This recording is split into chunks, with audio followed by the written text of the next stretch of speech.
I've been working on larger projects that have been taking quite a bit of time, but I didn't want to deprive the world of new ShamBTW content, as I'm sure you are all spamming refresh waiting for.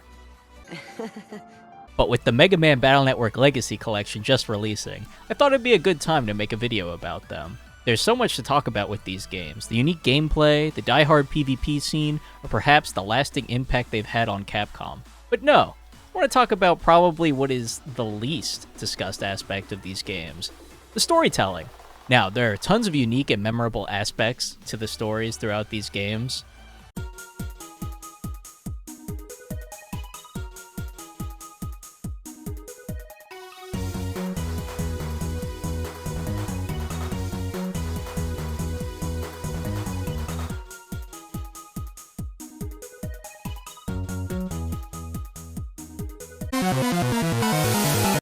But for this video, I want to mainly focus on one section in particular that I feel perfectly encapsulates these games narratively. If you're unfamiliar with Battle Network, here's the story thus far.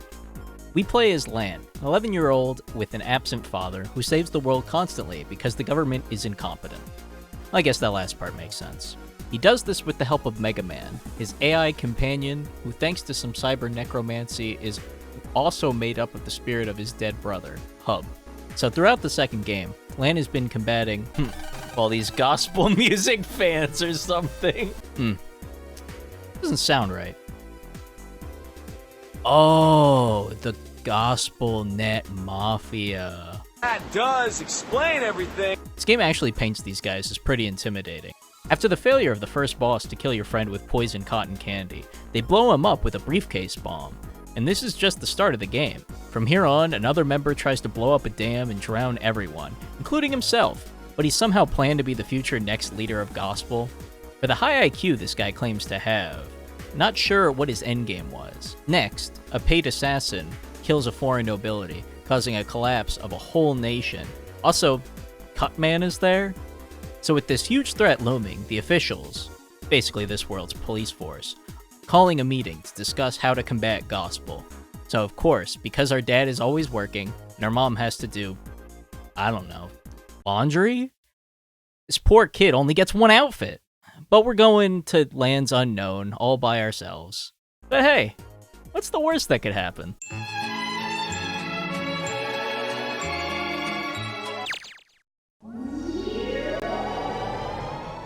So Lan heads off to the airport, where his next-door neighbor and future wife is waiting for him. She gives him 2 nice mementos for his travel.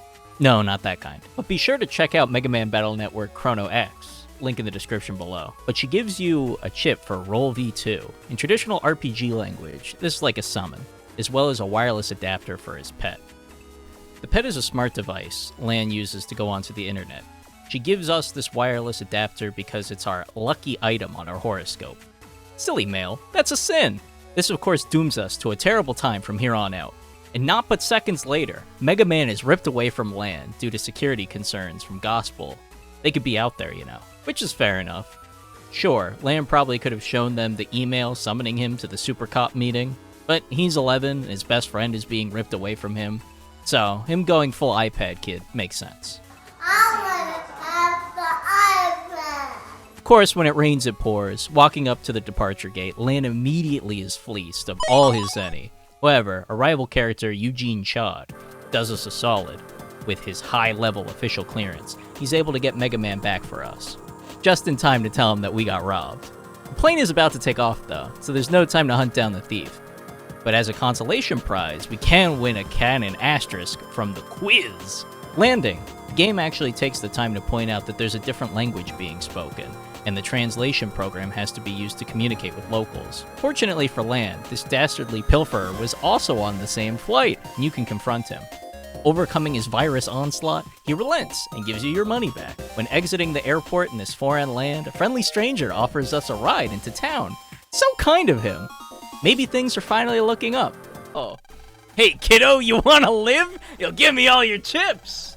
In your pack. What? No way, buddy. Yes way, Electopia chips fetch for a good price here, see? I don't care, I'm not giving you my chips. You tell him, Lan, don't back down now. You got spunk, kiddo, but I gotta have those chips. Gimme! No, wait, buzz off. Ah! Stupid kid, you couldn't beat me if you tried. Thanks for the chips from your pack, see ya. Oh well, we got robbed again. At least he lets us leave the car? Silver lining. Hey, wait a second! Our cannon asterisk is gone! After all the good times we had together.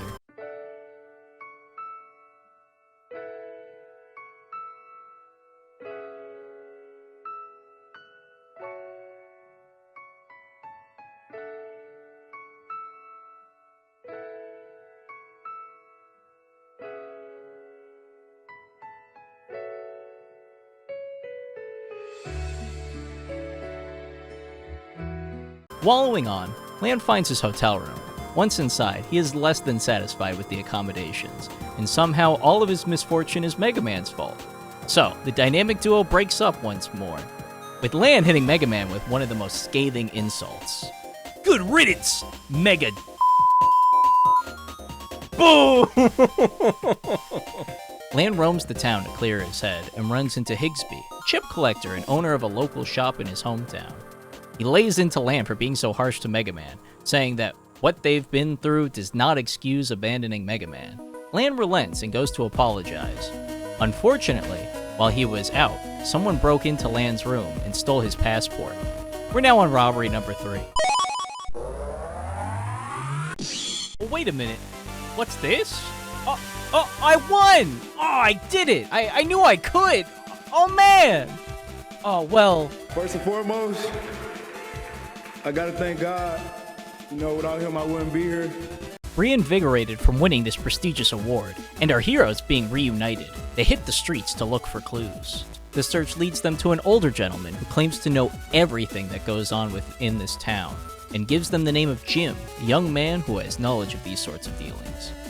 Jim divulges to Lan that his passport is likely on the way to the Undernet, and if it gets there, it'll be gone forever. So time is of the essence. Jim says that Lan should speak to Raul, the leader around here, to be able to access the net. Raul is one of my favorite characters. His strong convictions always stood out to me, even as a youth. What was that word? What word? Did you say utes? Yeah, 2 Utes. What is a ute? Oh, excuse me, Your Honor. 2 youths. Actually, as a small little tangent, I'd like to talk a bit about the characters in this section. Not for too long, just something small, because I know this section of the game has gotten a bit of attention on the internet since the release of the collection, but has been well known in the BN community for years.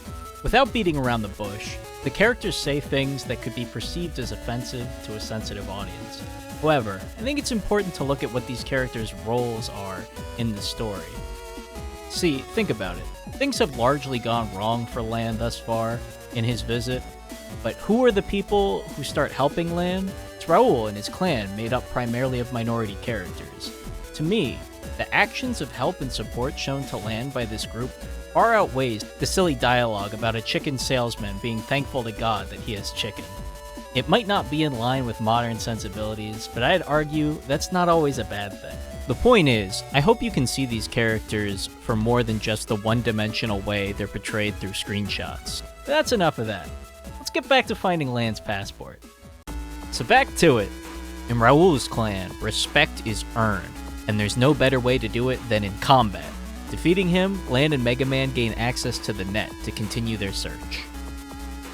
Finally, you find the thief and cut his illicit deal short, recovering the passport. Really like the dialogue of the guy who was going to buy it. I didn't know this was your passport. Like he wanted to buy a passport illegally, but not yours. Never. Perish the thought. As if somehow that makes it way better. With your passport back in your possession, it's time to pay Jim in the rare Electopian chip Guard Asterisk. It's a nice little funny nod because of how common this chip is early on. So much so that an NPC will give you 30 of them if you go talk to her during this part of the game. In exchange for this rare prize, he gives Lan some intel about how an affluent socialite recently purchased a ton of chips. Heading to the classy jewelry store, in which you confront Miss Millions, a woman with more money than sense, who bought your chip pack contents for 500,000 zenny. But if you entertain her in a net battle, she'll gladly return your precious chip trader fodder. With Lan's victory, she proclaims it was sufficiently pleasurable. Lady, he's 11! Relax. Anyway, you've now resecured all that was stolen from you. You can now go back to your hotel and sleep. Unfortunately, no one breaks in again to steal all your clothes so that you look silly at your big meeting tomorrow.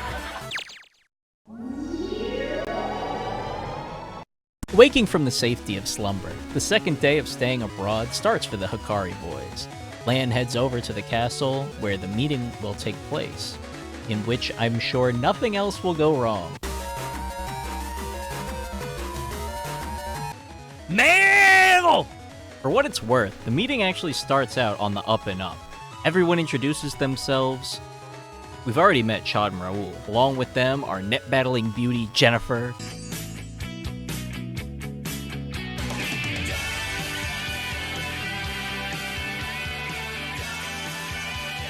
Hey, how's it going? Johnson, and Princess Pride of Creamland. Next, we're told by the officials that they have intel on Gospel, that Gospel plans to make a super Navi, which cannot be deleted, but they have a plan to counteract this plan and strike on its weaknesses. Which, if we look at the display right here, we'll learn what it is. It turns out that Gospel has infiltrated this super secret meeting, deleted the plans, and has forcibly inducted us into a real-life game of Clue in this very dank pit. The peeing corners? This damp corner? Who's peeing in these corners?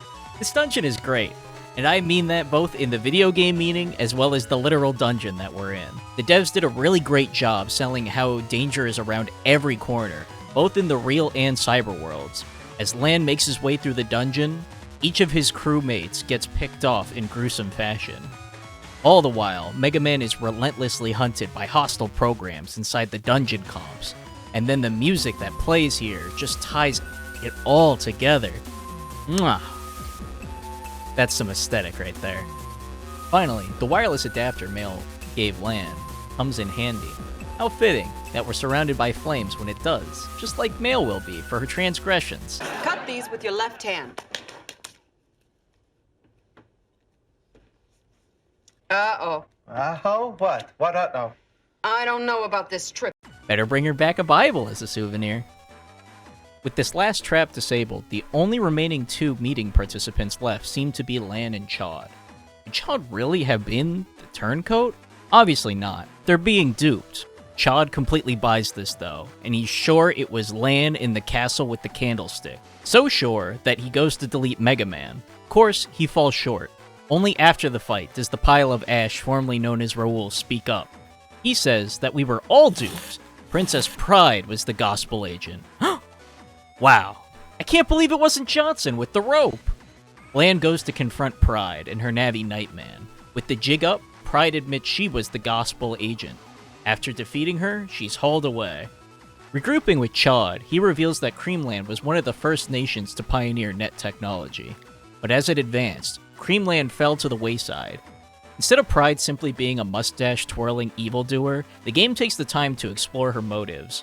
While ends certainly don't justify the means, one could really come to see how a leader, in her desperation, could come to ally herself with one who promises her retribution on those she had perceived to have wronged her nation. Not to mention guaranteeing them a restored prominence in Gospel's New World Order. But with that solved, I'm sure everything will be blue skies from here on out.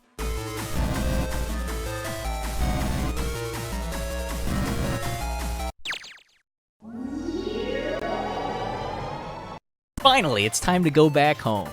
Don't forget to grab some souvenirs from this friendly man with the hottest goods that fell off a truck. Good thing they weren't damaged when that happened. Heading back to the airport, you blaze through security, making sure not to get robbed, of course, saying hello to a friendly fellow. Finally, you board the plane. With that, Lan arrives back home. Mail missed him a ton. He's even a captain now. It was too good to be true.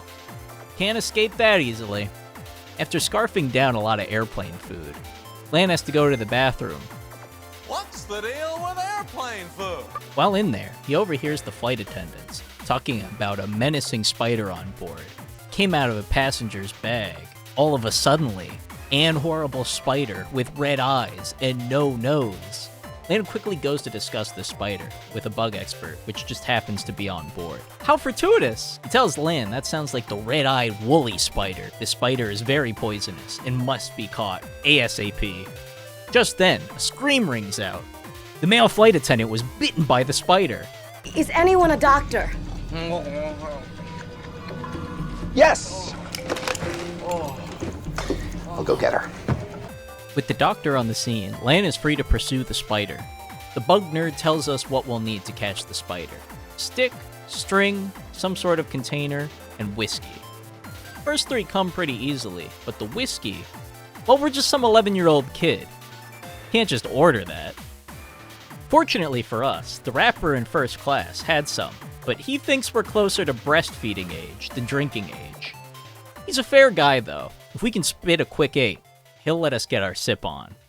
This event even has the best yes-no selection I've seen in any game, consisting of hells yeah or nah. Hells yeah. Alright, here it goes. 1, 2, 3, 1, 2, 3, yo! Chicky chicky baby, make me go kaboom. Can you dig it, lady? Oh my love fire, coming to you soon. Now that's freestyle, kid. Right off the top of my head. Dang, boy! You got rhythm. Here you go, kid. Thanks. Once everything is collected, though, it's time to lay the trap. A lady yells out that the spider is headed to first class. So that's where we'll lay in wait.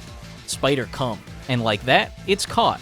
Surely dealing with a poisonous spider is enough excitement, and we can finally go home. Captain! Right wing engine, red alert, it looks like a bug. The terminal is not accepting any data from here. Alert, net battler on board. Actually, he was bitten by the poisonous spider. Lord help us. Ask if there are any net battlers among the passengers. Well, you know, it was a good run. At this point, I'm just gonna go.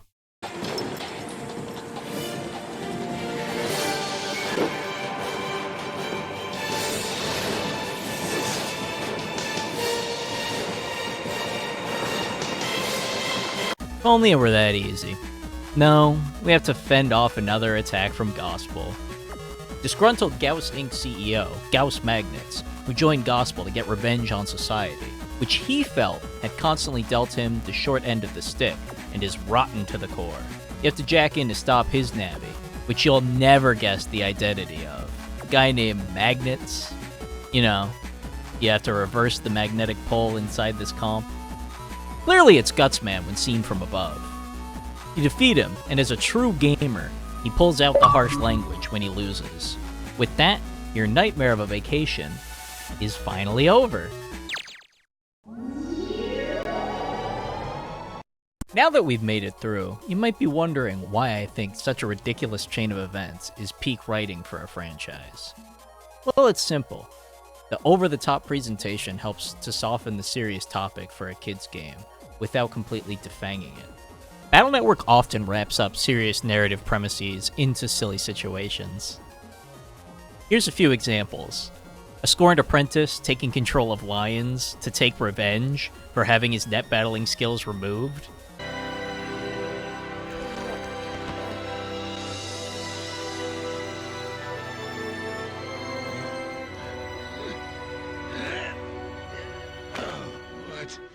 What did you do to me?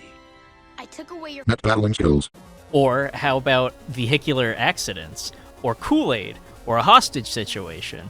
BN2 here just does it the best, and it keeps one-upping itself to the end of Lan's travels, all the while remaining light on how the world is presented. In spite of his setbacks, Lan still has ways to remedy what ails him, and works towards just that, with neither the optimism nor the parallels outshining the other. Much like life, it ebbs and flows without tonally whipping the player from one direction to another entirely. Rory, what really happened to your sister? Something about your story doesn't add up. Let me hear the truth. Rory, please. I'm here to help you. Did your sister really vanish? No, she jumped off the overpass. Rory, that's terrible. Why did she do it?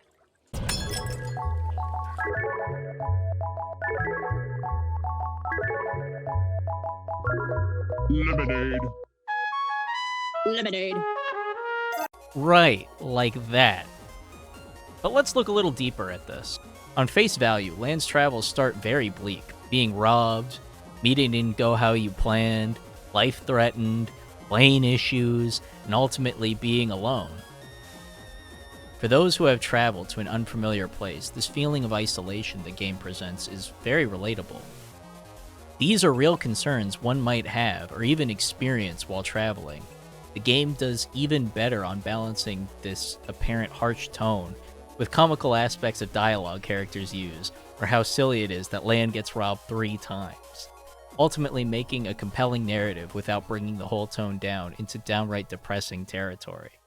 In fact, how well the tone and gameplay are balanced here, I think further underscore the massive nosedive the game takes for the Freezeman scenario, which the game so lovingly batters players with right after this. Lastly, the game balances all of the different aspects of gameplay these games have perfectly in this part of the game, from hunting down clues with Land to exploring the net and stopping terrorists with Mega Man. Both sides are extremely important to one another and exist in perfect harmony here. Nowhere is this better illustrated than the castle section of the game. Mega Man has to disable the traps so that Land does not die, but Land can't just stay in one room either, as finding the imposter among them is imperative to their survival, giving both aspects of gameplay unique importance. Ultimately, these games are great, and I think this section of them showcases exactly why. Hopefully this video made you curious enough to try them out if you've never played them before.